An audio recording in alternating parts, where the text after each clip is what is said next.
Hi there, Leo. Welcome to your November 2024 um, tarot reading. Oh, yep, I got two cards here. Isn't that beautiful? I love the artwork on these.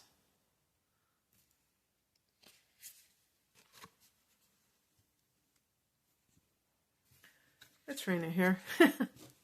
My trademark name. Just getting a little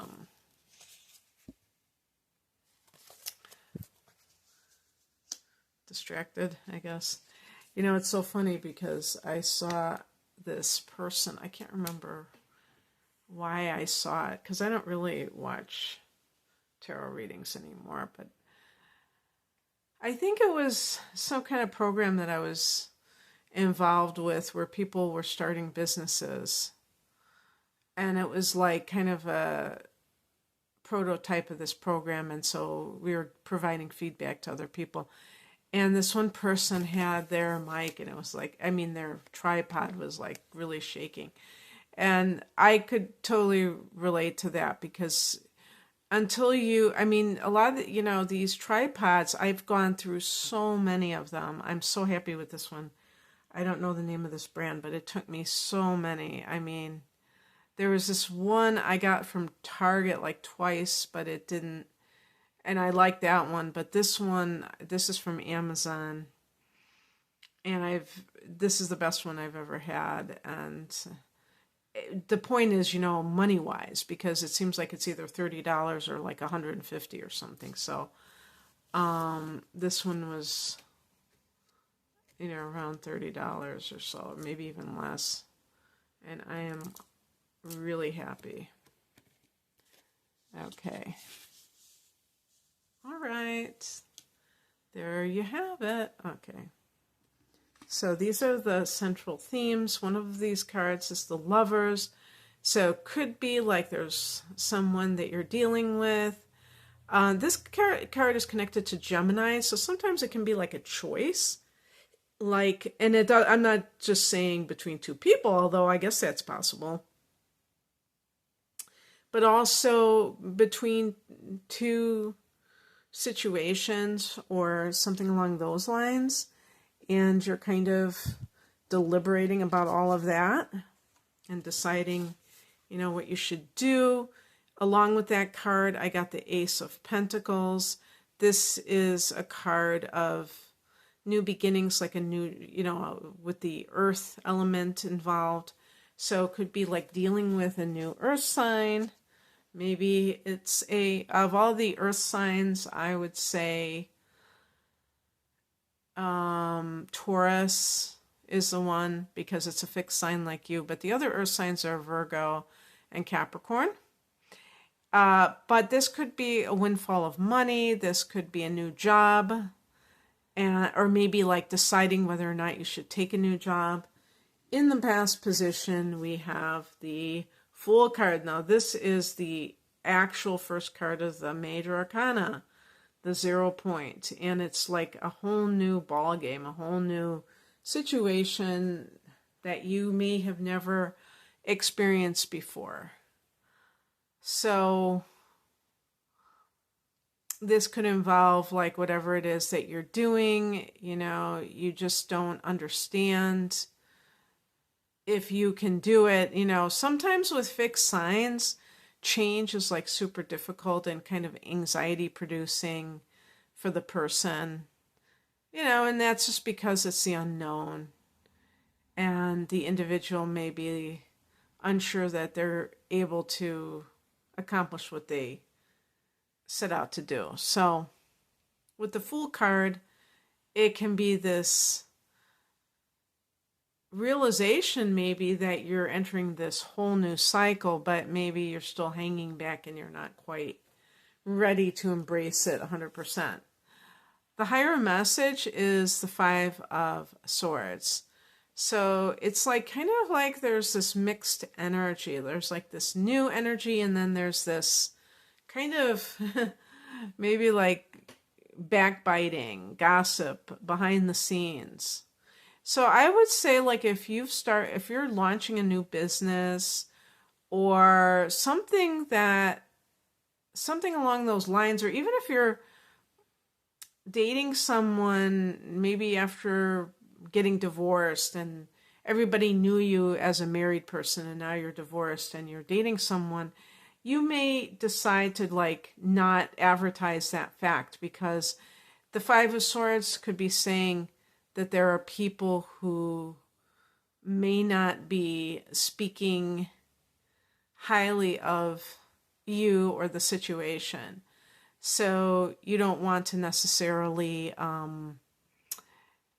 welcome that or invite that into your life. So you are doing your own thing. And because that Ace of Pentacles is really that new beginning kind of thing. But sometimes when we're in a new beginning, there are people around us who are discouraging. And so we don't necessarily want to throw our pearls before swine.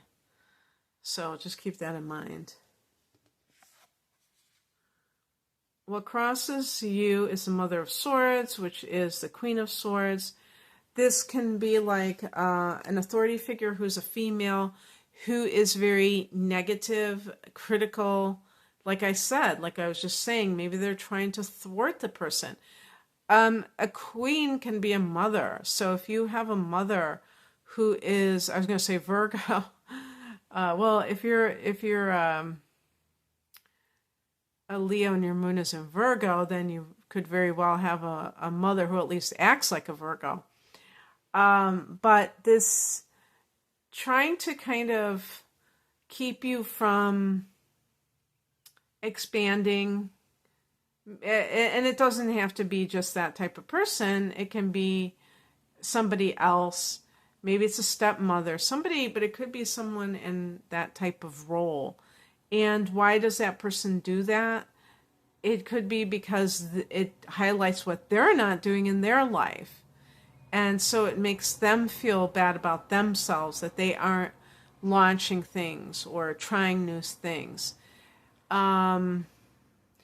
Also, this could be like motivating you if you're dealing with a boss who is very critical and not very encouraging. That could be all the more reason that you just say, you know, screw this, I'm going to do my own thing. What's coming in is the Eight of Swords.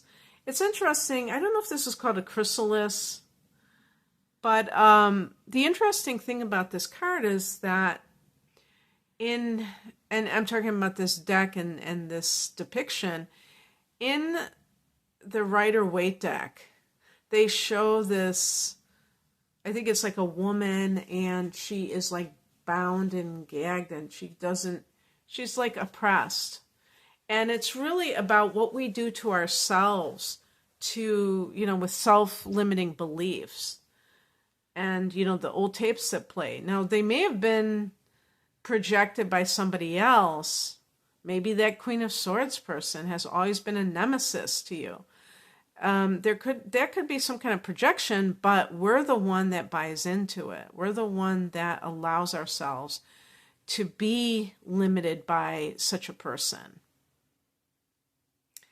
And we are the only ones that can get ourselves out of this. We can't wait for somebody else to do that for us. So it's important to realize that sometimes the reason that it's hard for you to make a decision, or it's hard for you to truly believe in your, I was going to say your dreams, but I mean specifically the things that your plans, maybe it's hard for you because you have always had a naysayer, like in an authority figure who's a naysayer, who tried to poke holes in your dreams, and that made you question yourself.